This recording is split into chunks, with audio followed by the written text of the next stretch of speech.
தந்தை, மைந்தன், தூய ஆவியரின் திருப்பெயராலே ஆமென். கிறிஸ்துவுக்குள் மிகவும் பிரியமானவர்களே, மனமகிழ்ச்சியான இந்த பரிசுத்த ஓய்வு நாளின் காலை பொழுதிலே ஆண்டுடைய சமூகத்திலே ஒன்று கூடி கடவுளை ஆராதிக்கும்படியாய் கடந்து வந்திருக்கின்ற உங்கள் அனைவரையும் ஆண்டவர் இயேசு கிறிஸ்துவின் திருப்பெயரிலே வாழ்த்துவதிலும் வரவேற்றுக் கொள்வதிலும் மிகவும் மகிழ்ச்சி அடைகிறேன்.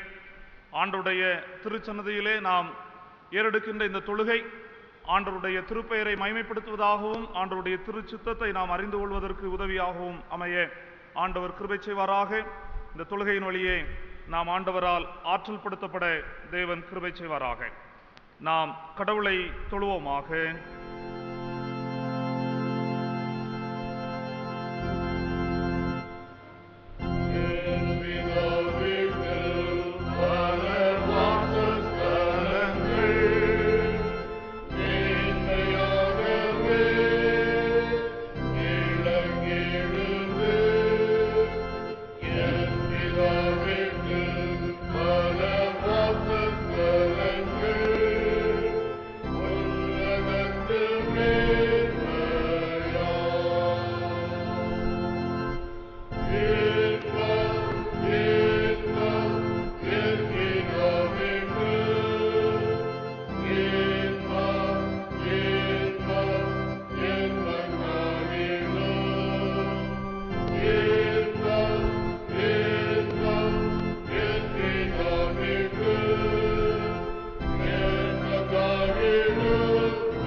சேனைகளின் கர்த்தாவே, உமது வாசஸ்தலங்கள் எவ்வளவு இன்பமானவைகள்!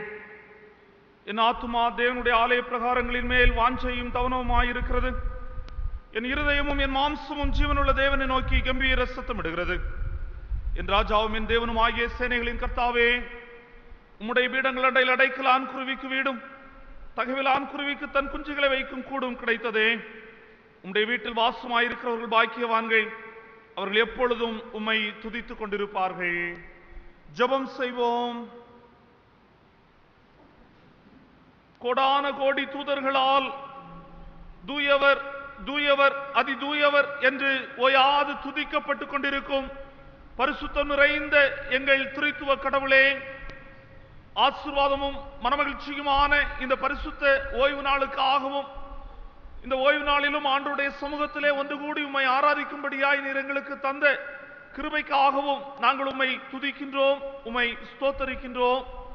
கடந்து போன காலங்களில் எல்லாம் எங்களை கண்ணின் மணியை போல காத்து இந்த ஓய்வு நாளிலே இறை சமூகத்திலே ஒன்று கூட்டிய உம்முடைய அன்பை நினைந்து நாங்கள் உம்மை போற்றுகின்றோம். ஆண்டவரே, நாங்கள் ஏறெடுக்கின்ற இந்த தொழுகை உமக்கு உகந்ததாய் அமைந்திட ஆண்டவரே நீர் கிருபை செய்ய வேண்டும் என்று நாங்கள் ஜெபிக்கிறோம்.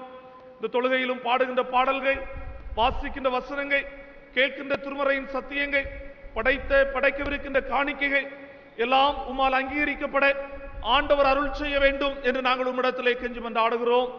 எங்கும் நிறைந்திருக்கின்ற பரம்பொருள் ஆகிய உம்மை இந்த பரிசுத்த ஸ்தலத்திலே நாங்கள் காண ஆண்டவர் எங்களுடைய அக கண்களை திறந்தருள வேண்டும் என்று நாங்கள் உம்மிடத்திலே கெஞ்சி மன்றாடுகிறோம்.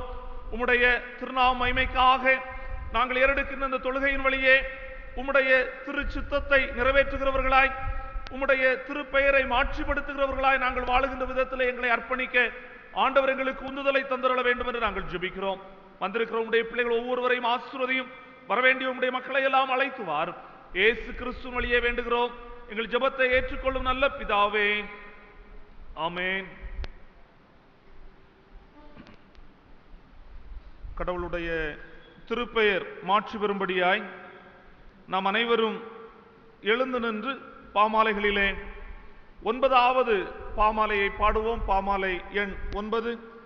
சேனையின் கர்த்தா, சீர்நிறை யெகோவா, உம் வாசஸ்தலங்களே, எத்தனை இன்பம் கர்த்தனே என்றும் அவற்றை வாஞ்சித்திருப்பேன். 9வது ஞான பாடல் நாம் அனைவரும் எழுந்து நின்று பாடுவோம்.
நாம் நின்ற வண்ணமாகவே முறையாக வாசிக்கும்படியாய் தெரிந்து கொள்ளப்பட்ட சங்கீதங்களின் புஸ்தகம் 111வது சங்கீதம் 111 நாம் முறையாக வாசிப்போம். அல்லேலூயா. செம்மையானவருடைய சங்கத்திலும் சபையிலும் கர்த்தரை முழு இருதயத்தோடும் துதிப்பேன்.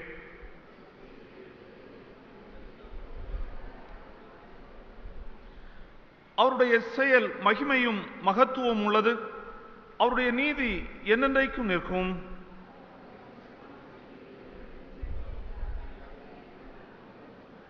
தமக்கு பயந்தவர்களுக்கு ஆகாரம் கொடுத்தார். தமது உடன்படிக்கையை என்னென்றைக்கும் நினைப்பார்.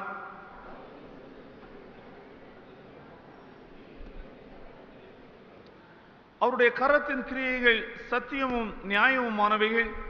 அவருடைய கட்டளைகள் எல்லாம் உண்மையானவைகள்.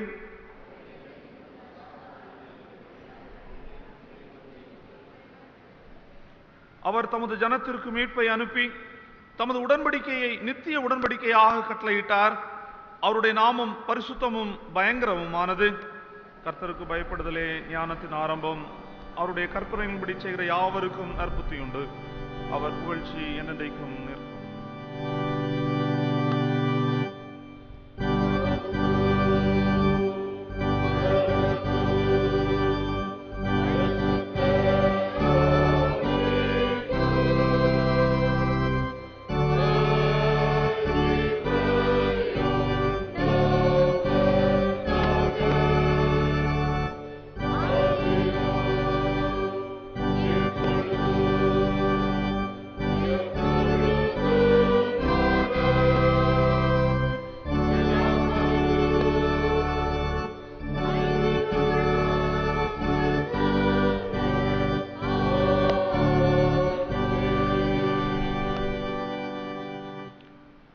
துன்மார்க்கன் தான் செய்த துன்மார்க்கத்தை விட்டு விலகி நீதியையும் நியாயத்தையும் செய்வானே ஆகில் அவன் தன் ஆத்மாவை பிழைக்க பண்ணுவான்.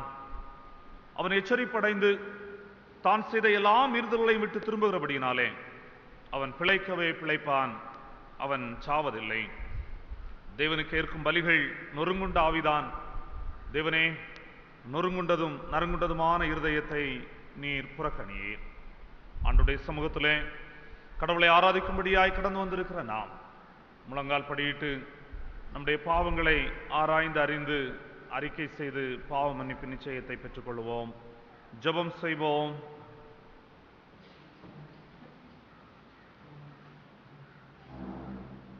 பிரியமானவர்களே, நம்முடைய வாழ்விலே ஆண்டவருக்கு விரோதமாக நாம் செய்த பாவங்கள், அடுத்தவர்களுக்கு விரோதமாக நாம் இழைத்த குற்றங்கள்,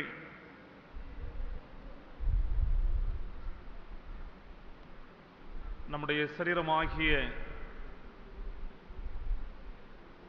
தேவனுடைய சரீரமாகிய ஆலயத்திற்கு விரோதமாக நாம் இழைத்த பாவங்கள் எல்லாவற்றையும் ஆண்டவருடைய சமூகத்திலே அறிக்கை செய்து விட்டுவிடும்படியாய் ஆண்டவர் நம்மை அழைக்கின்றார். பாவத்தை வெறுத்து பாவியை நேசிக்கும் ஆண்டவர், எந்த பாவியாயினும் வா தள்ளமாட்டேன் என்று அழைக்கின்ற அருள்நாதர்,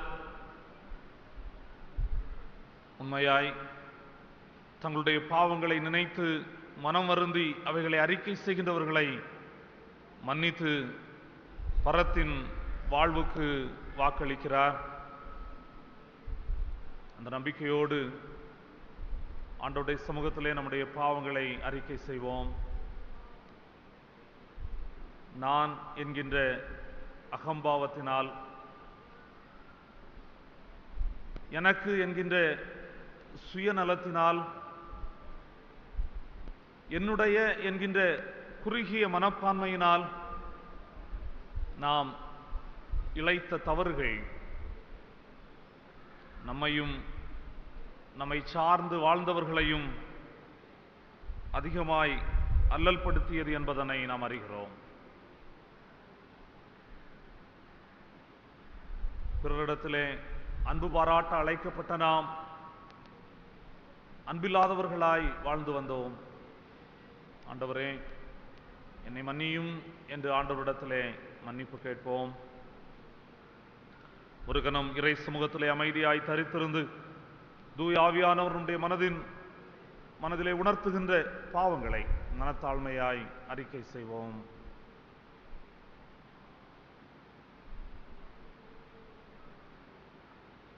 சர்வ வல்லமையும் மிகுந்த இரக்கம் உள்ள கடவுள் மன்னிப்பையும் பாவ நிவர்த்தியை நமக்கு கட்டளையிட்டருளி வாழ்க்கையை சீர்படுத்துவதற்கான காலத்தையும் தம்முடைய பரிசுத்த ஆவியானவரின் கிருபையையும் தேற்றுதலையும் தந்தருளுவாராக.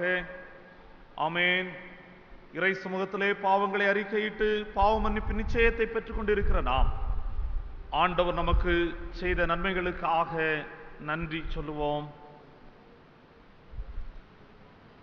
அளவிலா நன்மைகளை ஆண்டவரின் அருட்கொடைகளாய் பெற்று அனுபவித்து வருகிற நாம் நம்முடைய வாழ்வின் எல்லா நிலைகளிலும் ஆண்டவர் செய்து வருகின்ற உதவிகள், தந்து வருகின்ற நன்மைகள், இவைகளை நினைந்து ஆண்டவருக்கு நன்றி சொல்லுவோம். ஆண்டவரை விட்டு ஒருவேளை நாம் தூரம் போனாலும் ஆண்டவர் நம்மை விட்டுவிடவில்லை. காணாமல் போன ஆட்டை தேடி அலைகின்ற மேய்ப்பனை போல ஆண்டவர் நம்மை தேடி தம்முடைய மந்தையிலே சேர்த்து கொண்டிருக்கிறார்.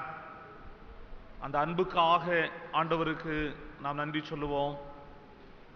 வாழ்வின் போராட்டங்கள், கடினங்கள், பய உணர்வுகள், சந்தேகங்கள், மரண பயம் நம்மை ஆட்கொண்டிருந்த வேளைகளிலே ஆண்டவருடைய காருண்யம் நம்மை தாங்கிக் கொண்டதே. ஆண்டவர் தம்முடைய சத்துவத்தினாலே நம்மை இடைகட்டி நம்மை ஆற்றல் படுத்தினாரே. அதற்காக ஆண்டவருக்கு நன்றி சொல்லுவோம். உன்னை தொடுகிறவன் என் கண்ணின் மணியை தொடுகிறான் என்று சொல்லி ஆண்டவர் நம்மை தம்முடைய வாக்குத்தத்தங்களை தந்து நம்மை பாதுகாத்து வருகிறாரே. அதற்காக ஆண்டவருக்கு நாம் நன்றி சொல்லுவோம். நன்றி நிறைந்த இருதயத்தோடு சங்கீதக்காரனாகிய தாவீதோடு இணைந்து ஆண்டவரை நாம் ஸ்தோத்தரிப்போம். என் ஆத்துமாவே கர்த்தரை ஸ்தோத்தரி, என் முழு உள்ளமே அவருடைய பரிசுத்த நாமத்தை ஸ்தோத்தரி. என் ஆத்துமாவே கர்த்தரை ஸ்தோத்தரி, கர்த்தர் செய்த சகல உபகாரங்களையும் மறவாதே. ஆமேன். இந்த நாளின் சிந்தனைக்காக வாசிக்கும்படியாய் குறிக்கப்பட்ட திருமறை பகுதி பரிசுத்த மத்தேயு என்பவர் எழுதிய நற்செய்தி நூல் 19வது அதிகாரம் 16ஆம் வசனம் முதல் 24ஆம் வசனம் முடிய நாம் படிக்க கேட்போம். மத்தேயு அதிகாரம் 19 வசனங்கள் 16 முதல் 24 முடிய நற்செய்தி பகுதி படிக்கப்படுகையில் அனைவரும் எழுந்து நிற்கும்படியாய் கேட்டுக்கொள்ளப்படுகிறீர்கள். அப்பொழுது ஒருவன் வந்து இயேசுவை நோக்கி, நல்ல போதகரே, நித்திய ஜீவனை அடைவதற்கு நான் எந்த நன்மையை செய்ய வேண்டும் என்று கேட்டான். அதற்கு அவர், நீ என்னை நல்லவன் என்று சொல்லுவானேன்? தேவன் ஒருவர் தவிர நல்லவன் ஒருவரும் இல்லையே. நீ ஜீவனில் பிரவேசிக்க விரும்பினால் கற்பனைகளை கைக்கொள் என்றார். அவன் அவரை நோக்கி, எவைகளை என்றான். அதற்கு இயேசு, கொலை செய்யாதிருப்பாயாக, விபச்சாரம் செய்யாதிருப்பாயாக, களவு செய்யாதிருப்பாயாக, பொய்ச்சாட்சி சொல்லாதிருப்பாயாக, உன் தகப்பனை உன் தாயையும் கனம் பண்ணுவாயாக, உன்னிடத்தில் நீ அன்பு கூறுகிறது போல பிறனிடத்திலும் அன்பு கூறுவாயாக என்பவைகளையே என்றார். அந்த வாலிபன் அவரை நோக்கி, இவைகளையெல்லாம் என் சிறுவயது முதல் கை கொண்டிருக்கிறேன், இன்னும் என்னிடத்தில் குறைவு என்ன என்றான். அதற்கு இயேசு, நீ பூரண சற்குணராயிருக்க விரும்பினால் போய் உனக்கு உண்டானவைகளை விற்று தரித்திரருக்கு கொடு, அப்பொழுது பரலோகத்தில் உனக்கு பொக்கிஷம் உண்டாயிருக்கும், பின்பு என்னை பின்பற்றி வா என்றார். அந்த வாலிபன் மிகுந்த ஆஸ்தி உள்ளவனாயிருந்தபடியால் இந்த வார்த்தைகளை கேட்டபோது துக்கமடைந்தவனாய் போய்விட்டான். அப்பொழுது இயேசு தம்முடைய சீஷர்களை நோக்கி, ஐஸ்வர்யவான் பரலோகத்தில் பிரவேசிப்பது அரிதென்று மெய்யாகவே உங்களுக்கு சொல்லுகிறேன். மேலும் ஐஸ்வர்யவான் தேவனுடைய ராஜ்யத்தில் பிரவேசிப்பதை பார்க்கிலும் ஒட்டகமானது ஊசியின் காதிலே நுழைவது எளிதாயிருக்கும் என்று உங்களுக்கு சொல்லுகிறேன் என்றார் என்பவைகளே. வாசிக்கும்படியாய் குறிக்கப்பட்ட திருமறை பகுதி வாசிக்கப்பட்டாயிற்று. கிறிஸ்துவே உமக்கே மகிமை உண்டாவதாக. நாம் நின்ற வண்ணமாகவே நம்முடைய விசுவாசத்தை அப்போஸ்தலர் விசுவாச பிரமாணத்தின் வழியே அறிக்கை செய்வோம். வானத்தையும் பூமியையும் படைத்த சர்வ வல்லமையுள்ள பிதாவாகிய கடவுளை விசுவாசிக்கிறேன். அவருடைய ஒரே குமாரனாகிய நம்முடைய நாதர் இயேசு கிறிஸ்துவையும் விசுவாசிக்கிறேன். அவர் பரிசுத்த ஆவியினாலே கன்னிமரியாளிடத்தில் உற்பவித்து பிறந்தார். பொந்திய பிலாத்துவின் காலத்தில் பாடுபட்டு சிலுவையில் அறையுண்டு மரித்து அடக்கம் பண்ணப்பட்டு பாதாளத்தில் இறங்கினார். 3ஆம் நாள் மரித்தோரிடத்திலிருந்து எழுந்தருளினார். பரலோகத்துக்கு எழுந்தருளி சர்வ வல்லமையுள்ள பிதாவாகிய கடவுளின் வலது பார்சத்தில் வீற்றிருக்கிறார். அவ்விடத்திலிருந்து உயிருள்ளோரையும் மரித்தோரையும் நியாயந்தீர்க்க வருவார். பரிசுத்த ஆவியானவரை விசுவாசிக்கிறேன். பொதுவாயிருக்கிற பரிசுத்த சபையும் பரிசுத்தவான்களின் ஐக்கியமும் பாவ மன்னிப்பும் மரித்தோர் உயிர்த்தெழுதலும் நித்திய ஜீவனும் உண்டென்று விசுவாசிக்கிறேன். ஆமென். ஜெபம் செய்வோம். அன்பும் இரக்கமும் நிறைந்த எங்கள் நல்ல ஆண்டவரே, உம்முடைய திருச்சன்னதியிலே ஒன்று கூடி உம்மை ஆராதிக்கும்படியாய் ஆண்டவர் எங்களுக்கு அருள் புரிந்ததற்காக நாங்கள் உம்மை துதிக்கின்றோம். ஆண்டவரே, உம்மை ஸ்தோத்தரிக்கின்றோம். கடந்து போன காலங்களில் எல்லாம் ஆண்டவர் எங்களை கண்ணின் மணியை போல காத்து ஜீவன் சுகபல நன்மைகளை தந்து உம்முடைய திருநாம மகிமைக்காக எங்களை பயன்படுத்துகிற அன்பை நினைந்து நாங்கள் உம்மை போற்றுகின்றோம். தகப்பனே, தொடர்ந்து உம்முடைய காருண்யமும் உம்முடைய இரக்கங்களும் எங்களிலே பூரணமாய் விளங்க ஆண்டவர் அருள் செய்ய வேண்டும் என்று நாங்கள் உம்மிடத்திலே கெஞ்சி மன்றாடுகிறோம். தகப்பனே, இந்த தொழுகையிலே ஆண்டவருடைய அருள் பிரசனமும் ஆண்டவருடைய வழிநடத்துதலும் எங்களோடு கூட தங்கி இருக்கிறதற்காக நாங்கள் உமக்கு நன்றி சொல்லுகிறோம். தொடர்ந்து உம்முடைய காருண்யத்தை எங்கள் வாழ்விலே நாங்கள் பெற்றுக்கொண்டவர்களாய் இந்த உலகிலே உமக்கு சாட்சியுள்ள ஒரு வாழ்க்கை வாழ நீர் எங்களுக்கு அருள் செய்ய வேண்டும் என்று நாங்கள் உம்மிடத்திலே வேண்டுதல் செய்கின்றோம். அன்பின் ஆண்டவரே, அருமையான எங்களுடைய திருச்சபைக்காக நாங்கள் உம்முடைய சமூகத்திலே வேண்டுதல் செய்கின்றோம். திருச்சபையின் வழியே நிறைவேற்றப்படுகின்ற எல்லா திருப்பணி உடைகளையும் ஆண்டவர் அங்கீகரித்தரல வேண்டும் என்று நாங்கள் ஜெபிக்கிறோம். திருச்சபையினுடைய கிளை சங்கங்களை ஆண்டவர் ஆசீர்வதியும். கிளை சங்கங்கள் அனைத்தும் கூட இயலாத சூழலிலே ஆண்டவர் தம்முடைய நல்ல ஆலோசனைகளையும் வழிகாட்டுதல்களையும் தந்து கிளை சங்கங்கள் தொடர்ந்து நடைபெறுவதற்கான அனுகூலங்களை அருளி செய்ய வேண்டும் என்று நாங்கள் உம்மிடத்திலே கெஞ்சி மன்றாடுகிறோம். அன்பின் ஆண்டவரே, அருமையான எங்களுடைய திருச்சபையின் வழியே நிறைவேற்றப்படுகின்ற கிராம திருப்பணி உடைகளுக்காக நாங்கள் உமக்கு நன்றி சொல்லுகின்றோம். ஆண்டவரே, ஈச்சன்மலை பகுதியிலே நடைபெறுகின்ற ஆராதனைக்காக நாங்கள் உமக்கு நன்றி சொல்லுகின்றோம். அவைகளிலே எழுந்திருக்கின்ற தடைகளை அறிந்திருக்கின்ற ஆண்டவர் அவைகளை நீக்கி நாங்கள் இணைந்து ஆராதிக்கும்படியான அனுகூலங்களை தந்தரள வேண்டும் என்று நாங்கள் உம்மிடத்திலே மன்றாடுகின்றோம். இன்னுமாய் உம்முடைய திருப்பணிகள் தங்குதடையின்றி நடைபெறவும் ஆண்டவருடைய திருநாமம் எங்கள் மூலமாய் மகிமைப்படவும் ஆண்டவர் கிருபை செய்திட வேண்டும் என்று நாங்கள் ஜெபிக்கின்றோம். தகப்பனே, வருகின்ற ஞாயிற்றுக்கிழமை நாங்கள்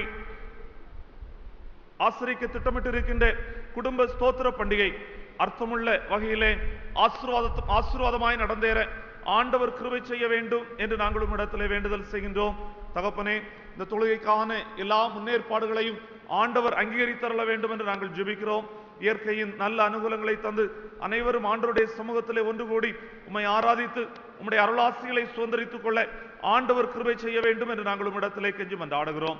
நோய் தொற்றுகள் பரவி இருக்கின்ற இந்த காலகட்டங்களிலே நாங்கள் ஏறெடுக்கின்ற இந்த பண்டிகையானது எந்த விதத்திலும் நோய் தொற்றுக்கு காரணமாய் அமைந்து விடாதபடிக்கு எங்களை நாங்களே காத்துக்கொள்ள உணர்வுள்ள இருதயத்தை ஆண்டவர் எங்களுக்கு தந்து உம்முடைய சித்தப்படி எங்களை வழிநடத்த வேண்டும் என்று நாங்கள் உம்மிடத்திலே கெஞ்சி மன்றாடுகிறோம். தகப்பனே, இந்த ஸ்தோத்திர பண்டிகையின் வெற்றிக்காக எல்லா முயற்சிகளையும் மேற்கொள்ளுகின்ற ஒவ்வொருவருக்காகவும் நாங்கள் உமக்கு நன்றி சொல்லுகிறோம். ஒவ்வொருவரையும் ஆண்டவரே தொடர்ந்து நீர் ஆசீர்வதித்து ஆற்றல் படுத்தி வழிநடத்த வேண்டும் என்று நாங்கள் ஜெபிக்கிறோம். அருமையான எங்களுடைய திருச்சபையின் குடும்பங்களுக்காக உம்முடைய சமூகத்திலே வேண்டுதல் செய்கின்றோம். ஆண்டவரே, திருச்சபையின் குடும்பங்களின் அங்கத்தினர்கள் ஒவ்வொருவரையும் ஆண்டவர் பேர் பேராய் தனித்தனியாய் ஆசீர்வதித்தரல வேண்டும் என்று நாங்கள் ஜெபிக்கிறோம். தேவைகளில் இருக்கின்ற மக்களுக்காக நாங்கள் வேண்டுதல் செய்கிறோம். பொருளாதார தேவைகளோடு வாழ்விலே அல்லல்படுகின்ற மக்கள், கடன் பிரச்சனைகளினாலே கஷ்டப்படுகிறவர்கள் ஒவ்வொருவரையும் ஆண்டவரே நீர் கண்ணோக்கி பார்க்க வேண்டும் என்று நாங்கள் ஜெபிக்கின்றோம். திருமணத்திற்காக ஆயத்தப்படுகிறவர்கள், தாய்மையுற்றிருக்கிறவர்கள், தங்களுக்கு ஒரு குழந்தை வேண்டும் என்று சொல்லி எதிர்பார்ப்போடு காத்திருக்கிறவர்கள், தங்களுடைய வாழ்வுக்கென்று ஒரு வீடு வேண்டும் என்று சொல்லி அதற்காய் பிரயாசப்படுகிறவர்கள் ஒவ்வொருவரையும் நீர் கண்ணோக்கி பாரும். ஆண்டவரே, உம்முடைய அருளின் நன்மைகளை பூரணமாய் தங்கள் வாழ்விலே கண்டு உம்மை துதிக்க ஸ்தோத்தரிக்க ஆண்டவர் உம்முடைய பிள்ளைகளுக்கு கிருபை செய்ய வேண்டும் என்று நாங்கள் உம்மிடத்திலே கெஞ்சி மன்றாடுகிறோம். தகப்பனே, தொடர்ந்து உம்முடைய காருண்யம் எங்களுடைய வாழ்விலே பூரணமாய் தங்கியிருக்க ஆண்டவர் அருள் தார். எங்களுடைய திருச்சபையிலே, எங்களுடைய குடும்பங்களிலே ஆண்டவர் தந்திருக்கின்ற அருமையான வாலிப பிள்ளைகளுக்காக நாங்கள் உமக்கு நன்றி சொல்லுகின்றோம் ஆண்டவரே. வாலிபன் தன் வழியை எதனால் சுத்தம் பண்ணுவான்? உமது வசனத்தின்படி தன்னை காத்துக் கொள்கிறதால் தானே என்று சொல்லுகின்ற திருமறை வார்த்தைகளின்படியே அருமையான எங்களுடைய பிள்ளைகள் ஆண்டவரே, இந்த வாலிப பருவத்திலே உம்மை பிரியப்படுத்தும்படி வாழுகின்ற ஒரு வாழ்வை தெரிந்து கொள்ள ஆண்டவருடைய பிள்ளைகளுக்கு அருள் செய்ய வேண்டும் என்று நாங்கள் ஜெபிக்கிறோம். உலகின் ஆசாபாசங்கள், சிற்றின்பங்கள் இவைகளிலிருந்து நீங்கள் ஆக்கி ரட்சிக்கப்பட ஆண்டவருடைய பிள்ளைகளுக்கு கிருபை செய்திட வேண்டுமாய் நாங்கள் உம்மிடத்திலே மன்றாடுகிறோம். தொடர்ந்து உம்முடைய கிருபை உடைய பிள்ளைகளை தாங்கிக் கொள்ளட்டும் ஆண்டவரே. தகப்பனே, உலகெங்கும் பரவி வருகின்ற கொரோனா என்கின்ற கொடும் தொற்றிலிருந்து ஒவ்வொருவரும் பாதுகாக்கப்பட ஆண்டவர் அருள் செய்ய வேண்டும் என்று நாங்கள் ஜெபிக்கிறோம். இந்த தொற்றுக்கு எதிராக எடுக்கப்படுகின்ற முயற்சிகளிலே ஆண்டவருடைய ஆலோசனைகளும் வழிகாட்டுதல்களும் தங்கியிருக்க வேண்டுமாய் நாங்கள் ஜெபிக்கிறோம். போதிய தடுப்பு மருந்துகள் கண்டுபிடிக்கப்பட ஆண்டவர் அருள் தர வேண்டும் என்று நாங்கள் மன்றாடுகிறோம். அனைத்து உலகிலும் நடைபெறுகின்ற அருட்பணிகளை ஆண்டவர் கண்ணோக்கி பார்க்க வேண்டுமாய் நாங்கள் ஜெபிக்கிறோம். காடுகளிலும் மேடுகளிலும் அலைந்து திரிந்து ஆண்டவருடைய அன்பை அறிவிக்கும் பணியிலே ஈடுபட்டு இருக்கின்ற மிஷனரிமார் உம்மால் பாதுகாக்கப்படவும் உம்மால் பராமரிக்கப்படவும் ஆண்டவர் கிருபை செய்திட வேண்டும் என்று நாங்கள் ஜெபிக்கிறோம். எங்களை ஆளுகின்றவர்களுக்காக உம்முடைய சமூகத்தில் வேண்டுதல் செய்கின்றோம் ஆண்டவரே. ஆட்சியும் அதிகாரம் உம்முடையது என்பதனை உணர்ந்து கொண்டவர்களாய் தேசத்தை நீதியின் பாதையிலே வழிநடத்த சுயநலமின்றி பொதுநல சிந்தையோடு தேசத்தை ஆள ஆண்டவர் ஆட்சியாளர்களுக்கு உதவி செய்ய வேண்டும் என்று நாங்கள் ஜெபிக்கிறோம். இப்பொழுது உம்முடைய சமூகத்திலே குடியிருக்கின்ற எங்களோடு நீர் இடைபடுகிறீர், நன்றி சொல்லுகிறோம் ஆண்டவரே. தொடர்ந்து இந்த தொழுகையின் மீதியான வேளையிலும் ஆண்டவருடைய அருள் பிரசனம் எங்களோடு நிறைவாய் தங்கியிருக்க நாங்களுமே வேண்டிக் கொள்கிறோம். எங்களை உடைய திருக்கரங்களிலே தாழ்த்தி தத்துவம் செய்கிறோம். ஆண்டவர் எங்களை ஆற்றல் படுத்தி ஆசீர்வதித்திடும் இயேசு கிறிஸ்து வழியே வேண்டுகிறோம். எங்கள் ஜெபத்தை ஏற்றுக்கொள்ளும் நல்ல பிதாவே, ஆமென். பரமண்டலங்களில் இருக்கிற எங்கள் பிதாவே, உம்முடைய நாமம் பரிசுத்தப்படுவதாக, உம்முடைய ராஜ்யம் வருவதாக, உம்முடைய சித்தம் பரமண்டலத்திலே செய்யப்படுகிறது போல பூமியிலேயும் செய்யப்படுவதாக. எங்களுக்கு வேண்டிய ஆகாரத்தை இன்று எங்களுக்கு தார். எங்களுக்கு விரோதமாய் குற்ற சேர்வுகளுக்கு நாங்கள் மன்னிக்கிறது போல எங்கள் குற்றங்களை எங்களுக்கு மன்னியும். எங்களை சோதனைக்குள் பிரவேசிக்க பண்ணாமல் தீமை நின்று எங்களை ரட்சித்துக் கொள்ளும். ராஜ்யமும் வல்லமையும் மகிமையும் என்னென்றைக்கும் உடையவைகளே. ஆமென். ஆண்டவரும் உலக இரட்சகருமாகி இயேசு கிறிஸ்துவனுடைய பரிசுத்தமுள்ள நாமத்திலே உங்கள் அனைவரையும் அன்போடு வாழ்த்துவதிலே மிகவும் மகிழ்ச்சி அடைகின்றேன். இந்த நாள் அருமையான திருச்சபையிலே ஆண்டவருடைய செய்தியை சொல்லும்படியாக, தொழுகையை இணைந்து நடத்தும்படியாக அடியனை அழைத்து பயன்படுத்துகின்ற அருமையான இத்திருச்சபையினுடைய ஆயர் அவர்கள் மிகவும் அன்பானவர்கள். அருட்பணியிலே அதிகமாய் அடியனுக்கு உதவி செய்தவர்கள். பல நேரங்களிலே சிக்கலான இடங்களிலே திணறுகின்ற பொழுது அருமையான ஆலோசனைகளை தந்து திருப்பணியை வெற்றிகரமாய் செய்ய உதவி செய்தவர்கள். அவர்களுடைய துணைவியாரும் திருப்பணி செய்கிறவர்கள். அவர்களும் அநேக ஆலோசனைகளை தந்து ஒரு சகோதர குடும்பத்தை போல அடியனிடத்திலும் அடியனுடைய குடும்பத்திலும் அன்பு காட்டுகின்ற அருமையான உங்களுடைய திருச்சபையின் போதகருக்கு நான் நன்றியுடையவனாக இருக்கிறேன். அடியனின் சார்பிலே, அடியனுடைய குடும்பத்தினுடைய சார்பிலே அருமையான போதகருக்கு நான் நன்றிகளை சொல்லிக் கொள்கிறேன். அதே போன்று இத்திருச்சபையினுடைய செயற்குழு, சபை மக்கள் உங்கள் அனைவருக்கும் நான் நன்றி சொல்லுகின்றேன். கேரளா ஐக்கிய இறையியல் கல்லூரியின் சார்பிலான வாழ்த்துக்களை நான் தெரிவித்துக் கொள்கின்றேன். மிகவும் ஆபத்தான காலகட்டங்களிலே நாம் வாழ்ந்து கொண்டிருக்கின்றோம். கொரோனா என்கின்ற பயங்கரமான தொற்று வியாதியின் மத்தியிலே நாம் வாழ்ந்து வருகின்ற சூழ்நிலையிலே கடவுள் நம்மை பாதுகாத்து வருகிறார். ஆண்டவருக்கு நன்றி சொல்லுவோம். அப்படிப்பட்டதான பலகீனங்களால் பாதிக்கப்பட்டவர்களுக்காக நாம் ஜெபிப்போம். கடவுள் இப்படிப்பட்டதான இன்னல்களிலிருந்து நிச்சயம் நம்மை விடுவிப்பார். இந்த நாள் நம்முடைய பேராய அளவிலே நாம் இளையோர் மையப்படுத்துகின்ற செய்தியை நாம் சிந்திக்க இருக்கின்றோம். சிந்திக்கும்படியாக தெரிந்து கொள்ளப்பட்ட திருமறை பகுதி மத்தேயு 19வது அதிகாரம் அதனுடைய 20வது வசனம். மத்தேயு நற்செய்தி நூல் 19வது அதிகாரம் அதனுடைய 20வது வசனம்.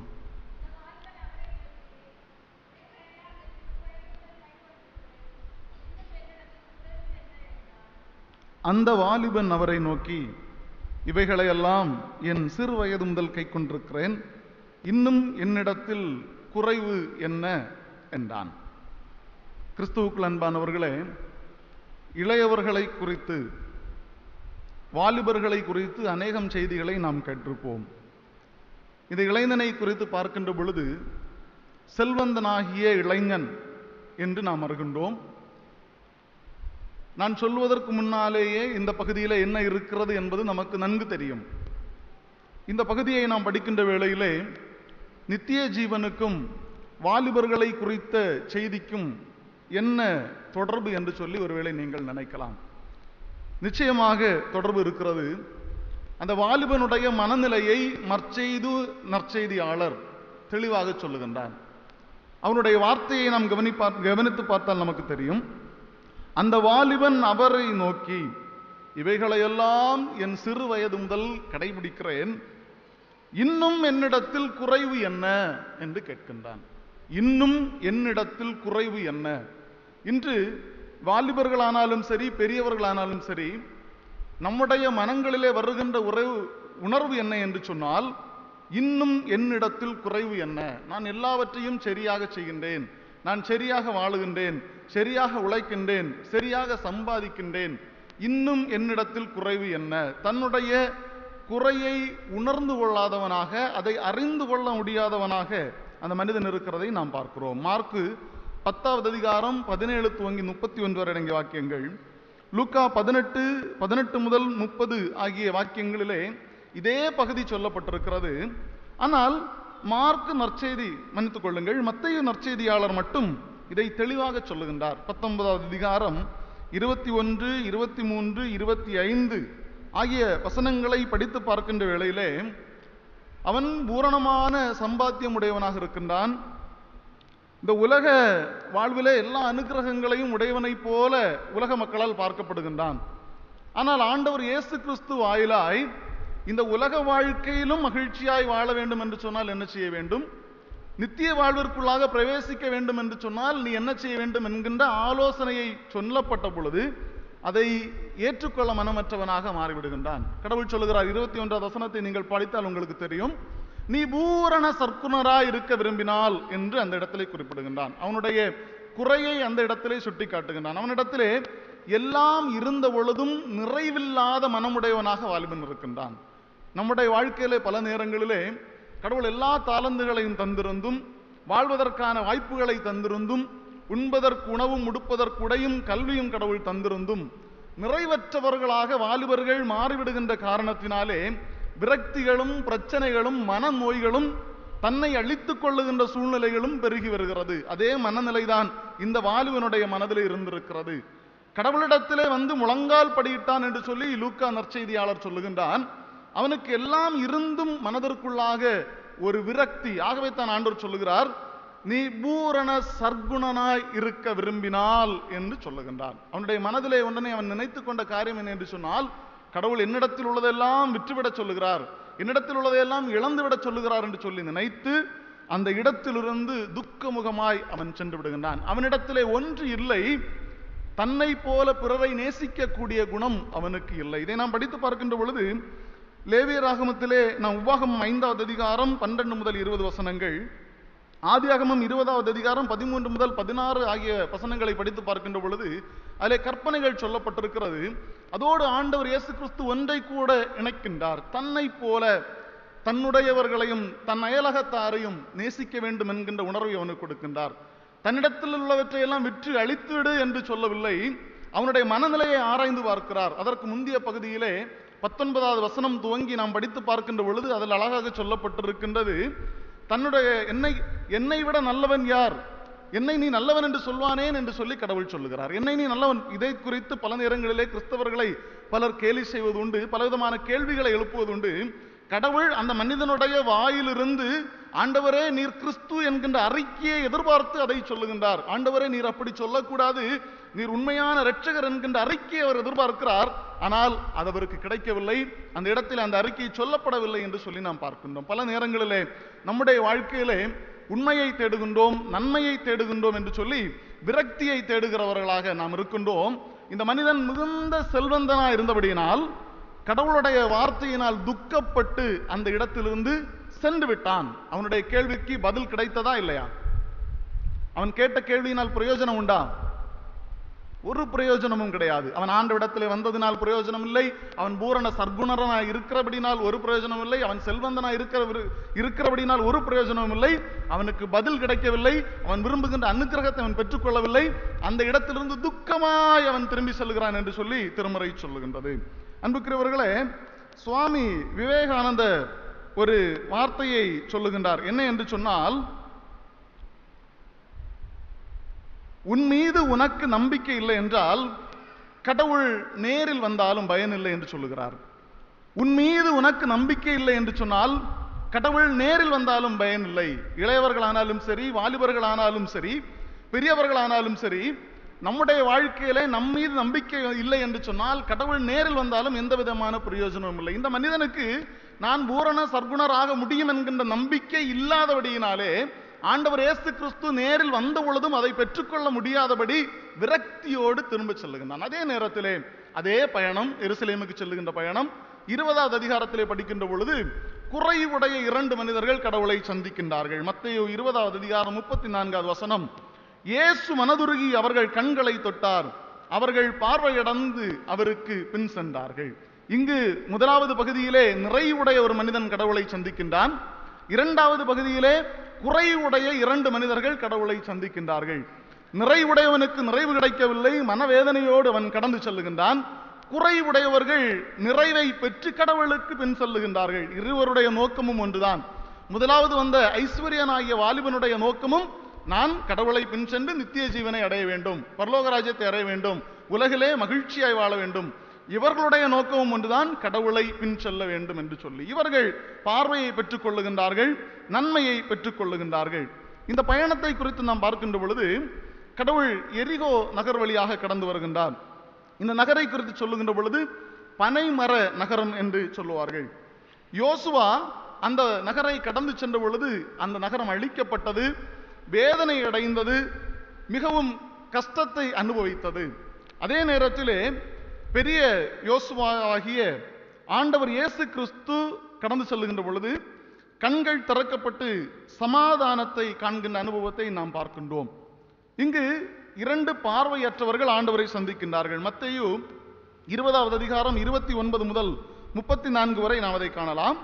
இதே நிகழ்வை மார்க் 10வது அதிகாரம் 46வது வசனத்திலே பர்த்திமேயு என்கின்ற நபருடைய பெயரை கொண்டு நாம் பார்க்க முடிகின்றது. மத்தேயுவை குறித்து நாம் பார்க்கின்ற பொழுது 2 என்கின்ற பதத்தை அதிகம் பயன்படுத்துகிறார். 2 குருடர்கள் என்று பயன்படுத்துகின்றார், 2 பேய் பிடித்தவர்கள் என்று பயன்படுத்துகின்றார். பல இடங்களிலே 2 என்கின்ற பதத்தை அவர் பயன்படுத்துகிறார். அதற்குரிய காரணம் என்ன என்று சொல்லி தெளிவாக நமக்கு தெரியவில்லை.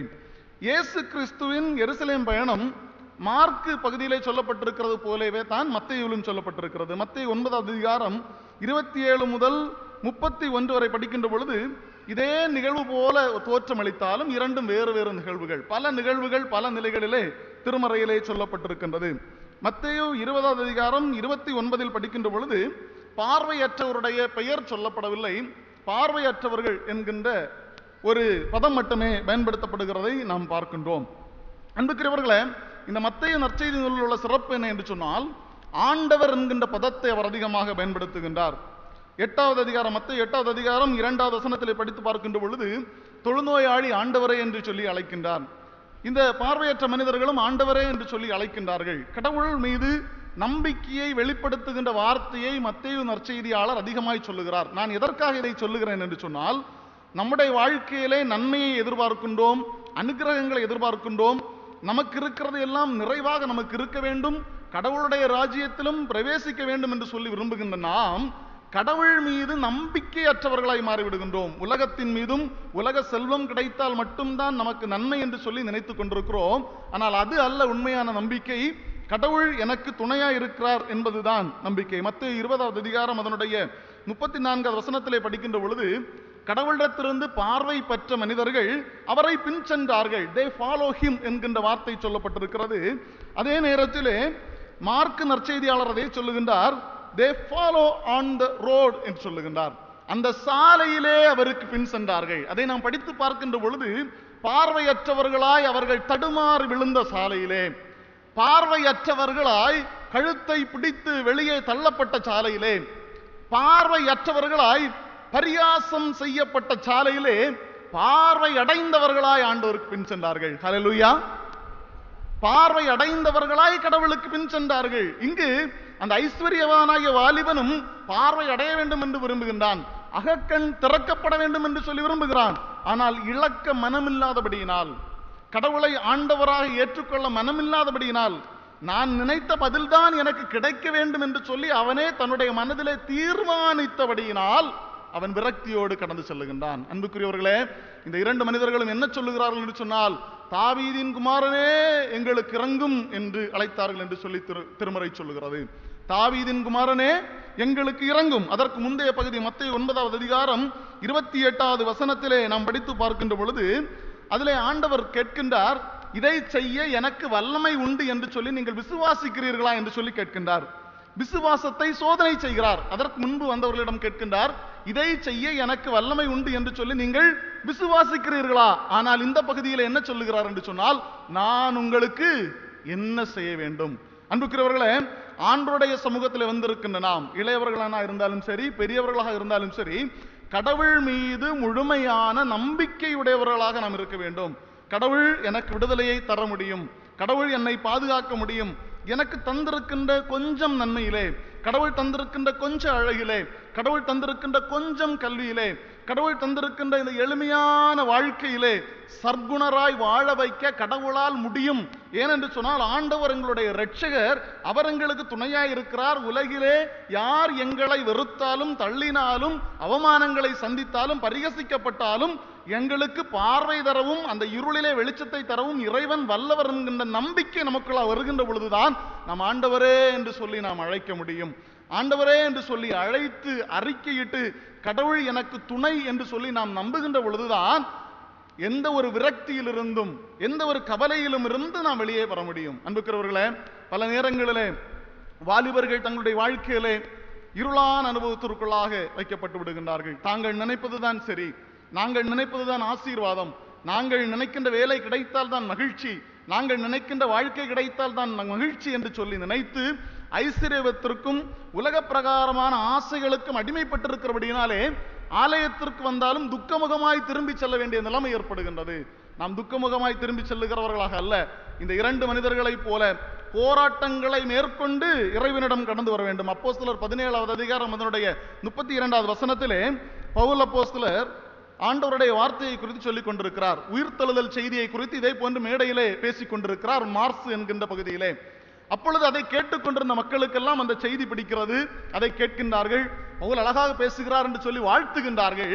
ஆனால் அவர்கள் சொன்ன பதில் என்ன என்று சொன்னால், இன்னொரு முறை இந்த செய்தியை கேட்டால் நாங்கள் மனம் மாறிவிடுவோம் என்று சொல்லுகிறார்கள். இன்னொரு முறை இந்த செய்தியை கேட்டால் நாங்கள் மனம் மாறிவிடுவோம் என்று பல நிலைகளிலே பெரியவர்களாகியவர்களுக்கும் வாலிபர்களுக்கும் இளையோர் மனதிலும் இருக்கின்ற எண்ணம் என்று சொன்னால், செய்தி அழகாக இருக்கிறது, ஆலோசனை அழகாக இருக்கின்றது, இன்னொரு முறை கேட்டால் நாங்கள் மாறிவிடுவோம், இந்த ஒரு முறை நாங்கள் மாறுவதற்கு மனமில்லை என்று சொல்லி அதே துக்கத்தை சுமந்தவர்களாய், அதே வேதனையை சுமந்தவர்களாய் நாம் கடந்து சொல்லுகின்றோம். ஒருவேளை இன்னொரு வாய்ப்பு நமக்கு கிடைக்காமல் போகலாம், இன்னொரு முறை அந்த செய்தியை கேட்பதற்குரிய வாய்ப்பு கிடைக்காமல் போகலாம். ஆனால் கேட்கின்ற பொழுதே மனம் திரும்ப நாம் அழைக்கப்படுகின்றோம். கேட்கின்ற பொழுதே இறைவன் என்னுடையவர், இறைவன் என்னோடு கூட இருக்கிறார், இந்த செல்வம், ஆசீர்வாதம், கல்வி தராத மகிழ்ச்சியை இறைவன் எனக்கு தருவார் என்கின்ற நம்பிக்கை நமக்கு வர வேண்டும். இந்த இரண்டு பார்வையற்ற மனிதர்களையும் அங்கிருந்தவர்கள் அதட்டினார்கள், சத்தம் போடாதே என்று சொன்னார்கள். அங்கிருந்த பெரியவர்களுக்கு அவர்கள் அருவருப்பானவர்களாக இருந்தார்கள். ஒருவேளை நாம் அதட்டப்படலாம், அருவருப்பானவர்களாய் பார்க்கப்படலாம், ஒன்றுக்கும் இயலாதவர்களாய் கருதப்படலாம். அவர்கள் முன்பிலும் சத்தமாய், இயேசுவே தாவீதின் குமாரனே எங்களுக்கு இறங்கும் என்று சொல்லி அழைத்த பொழுது ஆண்டவர் நின்று அவர்களை பார்க்கின்றார். உங்களுக்கு நான் என்ன செய்ய வேண்டும் என்று சொல்லி கேட்கின்றார், உதவி செய்கின்றார் என்று சொல்லி நாம் பார்க்கின்றோம். அதட்டப்படுகின்ற பொழுது, அவமானப்படுத்தப்படுகின்ற பொழுது, புறம் தள்ளப்படுகின்ற பொழுது, ஒதுக்கப்படுகின்ற பொழுது இறைவன் நமக்கு துணை என்பதை நாம் எல்லாரும் நினைவிலை வைத்துக் கொள்ள வேண்டும். இறைவனுடைய துணையை எதிர்பாராத வாலிபன் செல்வந்தனாய் இருந்த பொழுதும் அவன் சர்க்குணராய் இருக்க முடியவில்லை, மனமடியோடு கடந்து செல்லுகின்றான். இறைவனின் துணையை வேண்டிய இந்த இரண்டு பார்வையற்ற மனிதர்களும் அதுவரையிலும் அவர்கள் இருளிலே வாழ்ந்தாலும் ஆண்டவரே என்று சொல்லி ஆண்டவர் மீது நம்பிக்கை வைத்து, உலகம் எங்களை அவமானப்படுத்தினாலும், தள்ளினாலும், ஒதுக்கினாலும் கடவுள் எங்களுக்கு உதவி செய்தார், இந்த தீமையான வாழ்க்கையிலிருந்து கடவுள் எங்களை பாதுகாப்பார் என்று சொல்லி நம்பின வேளையிலே பார்வையை பெற்றார்கள். எந்த இடத்திலே அவமானப்படுத்தப்பட்டார்களோ அதே இடத்திலே கடவுளுக்கு பின் சென்றார்கள் என்று சொல்லி நாம் பார்க்கின்றோம். ஒரே ஒரு உண்மை நிகழ்வை சொல்லி நான் நிறைவு செய்ய விரும்புகின்றேன். 7 வயதுடைய ஒரு சிறு பையன். அவனுடைய பெயர் ருடால்ஃப் இன்கிராம் என்று சொல்லக்கூடிய ஒரு மகன். உங்களுக்கு அநேக பேருக்கு தெரிந்திருக்கும். நம்முடைய இல்லங்களில் உள்ள 7 வயது பிள்ளையினுடைய செயல்திறன் எவ்வளவு என்பது நமக்கு தெரியும். இந்த பையனுடைய சிறப்பு என்ன என்று சொன்னால், இவன் புளோரிடா என்கின்ற பகுதியை சார்ந்தவன். இவன் 100 மீட்டர் தூரத்தை 13.48 வினாடிகளிலே இவன் தாண்டுகின்றான். 100 மீட்டர் தூரத்தை 13.48 வினாடிகளிலே இவன் தாண்டுகின்றான். இவனை குறித்து சொல்லுகின்ற பொழுது லிட்டில் உசைன் போல்ட் என்று இவனை செல்லமாய் கூப்பிடுகிறார். 7 வயது சிறுவன் 1 மீட்டர் தூரத்தை 13.48 வினாடிகளிலே கடக்கின்றான். இவனை சிறப்பு பெயரை வைத்து அழைக்கின்றார்கள். இவன் வெற்றி பெற்ற உடனேயே பேட்டியாளர்கள் வந்து இவனிடத்தில் பேட்டி எடுத்த பொழுது இவன் சொன்ன ஒரு காரியம் என்ன என்று சொன்னால், my father always says this is only the start, that you have to win mentally before you can win physically என்கின்ற ஒரு வார்த்தை இவன் சொல்லுகிறார். 7 வயது பையன் மழலை மொழியிலே அதை சொல்லுகின்ற பொழுது, கேட்கின்ற பொழுது மிகவும் அழகாக இருந்தது. என்னுடைய தந்தை எப்பொழுதும் ஒன்றை சொல்லுவார், ஒன்றை தொடங்குவதற்கு முன்பதாக நீ மனதளவிலே ஆயத்தப்பட்டால் மட்டும்தான் உடல் அளவிலே உன்னால் ஜெயிக்க முடியும். இந்த 2 மனிதர்களும் பார்வையற்றவர்களாக இருந்தாலும் கடவுள் வந்த தருணத்தை பயன்படுத்த வேண்டும் என்று சொல்லி விரும்பினார்கள், பார்வையடைந்தார்கள், மகிழ்ச்சியோடு ஆண்டவருக்கு பின் சென்றார்கள். ஆனால் செல்வந்தனாய் இருந்த பொழுதும் ஐஸ்வர்யனாய் இருந்த பொழுதும் அவன் மனதளவிலே ஆயத்தப்படாதபடியினாலே தோல்வி அடைந்து விடுகின்ற அனுபவத்தை நாம் பார்க்கின்றோம். உன் மீது உனக்கு நம்பிக்கை இல்லை என்றால் கடவுள் நேரில் வந்தாலும் பயனில்லை என்பதை நாம் நினைவிலே வைத்துக் கொள்ள வேண்டும். கடவுள் மீது நம்பிக்கை வைக்கின்ற பொழுதுதான் கடவுள் தன்னம்பிக்கையை நமக்கு தருகின்றார். பிரச்சனைகளை மேற்கொள்வதற்குரிய வாய்ப்புகளை தருகிறார். ஆண்டவர் இயேசு கிறிஸ்து எனக்கு உதவி செய்வார் என்று சொல்லி வாயை திறந்து அறிக்கை எடுக்கின்ற பொழுதுதான் கடவுளுடைய இரக்கத்தை நாம் பெற்றுக்கொள்ள முடியும். கடவுளின் இரக்கம் கிடைத்தால் உலகம் எவ்வளவு நம்மை அவமதித்தாலும் அவைகளிலிருந்தெல்லாம் மேற்கொள்ளக்கூடிய ஆற்றலை நமக்கு ஆண்டவர் தருகிறார். ஆண்டவர் தாமே இந்த வசனங்கள் வாயிலாக, இந்த செய்தி வழியாக நம்ம ஒவ்வொருவரையும் ஆசீர்வதிப்பாராக. ஆமென்.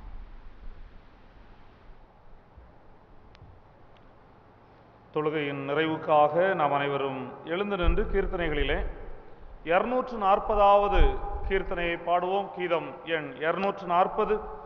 நீ உனக்கு சொந்தமல்லவே, மீட்கப்பட்ட பாவி நீ உனக்கு சொந்தமல்லவே என்கின்ற 240வது கீதம் நம் அனைவரும் எழுந்து நின்று பாடுவோம். கீதம் பாடுகின்ற வேளையிலே நாம் முன்பாக வந்து நம்முடைய காணிக்கைகளை ஆண்டவருடைய சமூகத்திலே அர்ப்பணிப்போம்.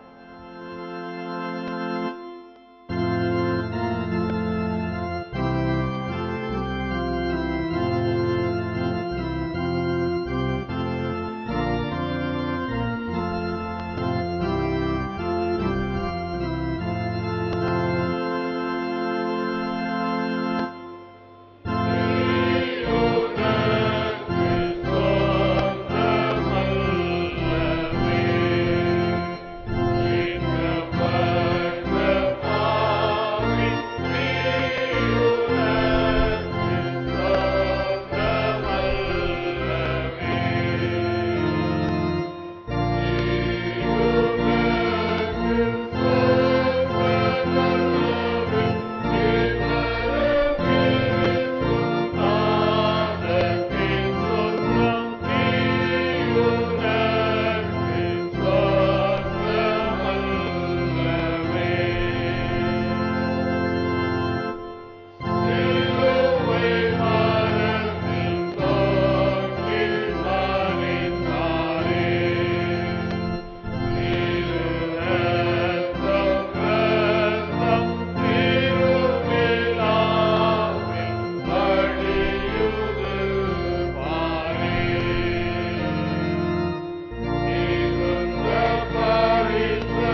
ஜெபம் செய்வோம்.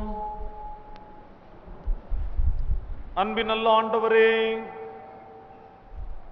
நிலை வாழ்வை நாங்கள் சுதந்தரித்துக் கொள்ளும்படியாய் எங்களை அறிவுறுத்துகின்றவரே, அதற்கான ஆலோசனைகளை தருகின்றவரே, ஆண்டவருடைய வார்த்தைகளை கேட்ட பின்பும் தன்னுடைய மனதை கடினப்படுத்தி வெறுமையாய் கடந்து சென்ற அந்த வாலிபனை போல் அல்லாது உம்முடைய சமூகத்திலே கடந்து வந்திருக்கின்ற நாங்கள் பூரண சற்குணர்களாய் உம்முடைய திருச்சன்னதியிலிருந்து கடந்து செல்ல நீர் எங்களுக்கு கிருபை செய்திட வேண்டும் என்று நாங்கள் உம்மிடத்திலே கெஞ்சி மன்றாடுகின்றோம். எங்களுடைய வாழ்வின் வெறுமையை அகற்றிவிட விரும்புகின்ற நாங்கள் அந்த வெறுமையையே சுமந்து கொண்டிருக்கிறோம் என்பதனை ஆண்டவர் எங்களுக்கு உணர்த்தி இருக்கின்றீர். அன்பின் ஆண்டவரே, உம்முடைய திரு சமூகத்திலிருந்து நாங்கள் கேட்ட வார்த்தைகள் எங்களிலே கிரியை செய்யவும் உம்முடைய பூரண சித்தத்தை நாங்கள் நிறைவேற்றவும் நீர் எங்களுக்கு உதவி செய்ய வேண்டும் என்று நாங்கள் உம்மிடத்திலே கெஞ்சி மன்றாடுகிறோம். இந்த தொழுகையிலே கலந்து கொண்ட உம்முடைய பிள்ளைகள் ஒவ்வொருவரையும் ஆண்டவர் ஆசீர்வதித்தருளும். என்னென்ன எதிர்பார்ப்புகளோடு இறை சமூகத்திற்கு நேரே கடந்து வந்தார்களோ மேலான நன்மைகளை பெற்றுக் கொண்டவர்களாவிடமிருந்து கடந்து செல்ல ஆண்டவர் கிருபை தார். எங்களுக்கு முன்பாக வைக்கப்பட்டிருக்கிற இந்த வாரத்தை ஆண்டவர் எங்களுக்கு ஆசீர்வதித்து தர வேண்டும் என்று நாங்கள் ஜெபிக்கின்றோம். ஆண்டவருடைய அருள் பிரசன்னம் இந்த வாரம் முழுவதிலும் எங்களோடு இருந்து எங்களை வழிநடத்த வேண்டுமாய் நாங்கள் உம்மிடத்திலே மன்றாடுகிறோம். எங்களுடைய பயணங்களிலே உம்முடைய பாதுகாவலும் எங்களுடைய குழப்பங்களிலே உம்முடைய ஆலோசனைகளையும் தந்தருளப்படட்டும். இப்பொழுதும் இறை சமூகத்திலிருந்து நாங்கள் கடந்து செல்கிறோம். பிரியாதனேசுடைய தெய்வீக பிரசனம் எங்களோடு கூட தங்கி இருக்க வேண்டும் என்று நாங்கள் மன்றாடுகிறோம். மீண்டும் இறை சமூகத்திலே ஒன்று கூடி ஆண்டவருக்கு ஆராதனை செய்யும் நாளது வரையிலும் ஆண்டவருடைய பரிபூர்ண கிருபைக்கும் பராமரிப்புக்கும் எங்களை கையளிக்கிறோம். நீரே பொறுப்பேற்றுக் கொள்ளும். இயேசு கிறிஸ்துவின் வழியே வேண்டுகிறோம். எங்கள் ஜெபத்தை ஏற்றுக்கொள்ளும் நல்ல பிதாவே.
இரக்கமுள்ள கிருபைக்கும் பராமரிப்புக்கும் உங்களை ஒப்புக் கொடுக்கிறோம். நம்முடைய கர்த்தரும் இரட்சகரும் ஆகிய இயேசு கிறிஸ்துவினுடைய கிருபையும் பிதாவாகிய தேவனுடைய அன்பும் பரிசுத்தாவியானவரின் நீங்காத நல்லுறவும் நம் அனைவரோடும் இன்றும் என்றும் இனி வரும் சதா காலங்களிலும் நிறைவாய் தங்கியிருப்பதாக.